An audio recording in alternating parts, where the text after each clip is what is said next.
Welcome to the Church of Thomas. Tainted Love. The sermon was 5/20/07. Now there's a catchy title if I ever heard one. The title elicits thoughts of betrayal, lust, and unfaithfulness. That is the way God feels when things are not just right. God asked you to give without thinking of the cost. What does that make you think of? Some people think that the only good gift is one where you should get the same value back from the recipient. A gift giving quid pro quo, if you like. If I'm nice to you today, you should be nice to me sometime in the near future. Some people want their repayment in the currency of applause. I know of at least one denomination that makes a big deal of everyone who does a Jesus-like action. They are asked to stand up and get an applause. Everyone present just cheers and claps at this wonderful altruistic person's action. Some people give money because they have been made to feel guilty by the rantings of a minister. It is usually presented as a gift for God. How can the church pay for all the good it does if people don't give? They generally don't say, most of this money will not go to the poor, the needy, or the ill. They generally don't say that the money is for a raise for them. The extension of this is asking for a percentage of your pay as a monthly tithing. The last statement is often what you hear after the minister has talked about this. Love God. If you love God, you will give until it hurts. Let us look at what God says about love. From the Bible, we take love as patience, love is kind, love does not count the cost, love forgives all and bears all. We hear from Jesus to not let the one hand know what the other is doing. It seems to me that selfless giving and love are connected. The first group of folks want their giving to be a loan, maybe with interest. If God gave love in this way, you could expect to be indebted to God. Not a good way to feel about your Creator, if you ask me. If you model Jesus, we would heal people, then tell them not to tell anyone about it. We would feed people without making them feel less because you stooped to help them.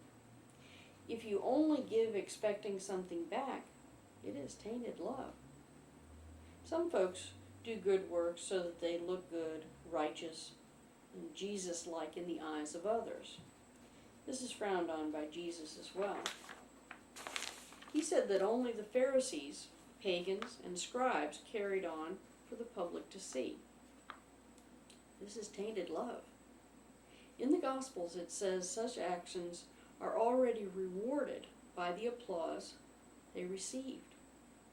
That a gift in private is blessed by God, who is the only one who sees it. The last group is a group I have counseled often. When I worked in another congregation, people talked to me about giving. One woman asked me if she should give a love offering to the minister for counseling her. I was appalled. This woman told me that the gift was solicited by the minister. You have to understand this minister worked at most 20 hours a week. This minister's salary was more than most of the congregation individuals made in a month of full-time work. This minister rarely did anything without shouting it from the nearest rooftop what good she had just done. You forgot to bring your sermon on a regular basis, but never failed to criticize anyone who did not go above and beyond the call of duty in volunteering in the church. At this point, she had managed to drive off most of the worker bees of the church. I asked the woman if she wanted to give this love offering. I thought I already knew the answer, but I needed to hear it from the woman's own lips. She told me that she felt that it was an unexpected thing to do. She felt guilty about not being able to afford it. She had been helped little by the counseling. She definitely had not been inspired. I took the poor woman in my arms. I told her that it was wrong for the minister to have solicited any money. I told her that if she had not been inspired by the counseling, what was she paying for? I told her that she should only give if her heart told her to give. I told her that to give feeling the way she did would be tainted love. As for tithing, Jesus did not intend to start a duplicate of the temple priest system. He never once said, "Build me a pretty building." He worshiped in homes. He healed on the road. And he preached on hillsides. Jesus told us to feed the hungry. Jesus told us to heal the sick. Jesus showed us how to do it all with his life. He lived it the way he preached it. Tithing is a duplicate financial foundation of the very system Jesus preached against. Those priests used a lot of money on robes. They used a lot of money on building great buildings.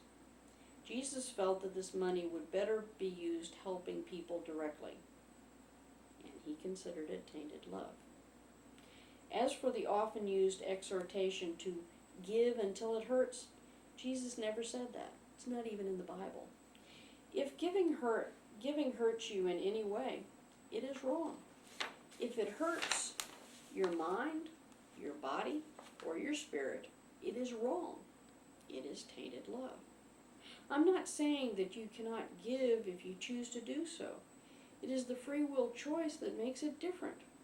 Sometimes the greatest gifts are given with no thought of self. Those are the gifts given without ulterior motives, often without thinking about it at all. You just seem called to do it. I call on you all to think about your giving in this new light. Expect nothing, and you will receive everything.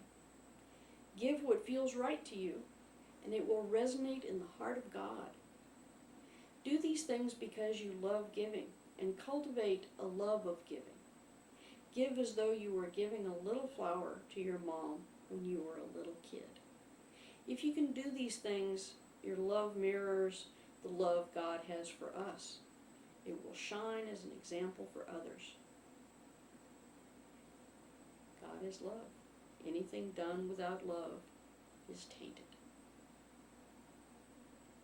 Peace. God bless the whole world, no exception. Angel Eliza.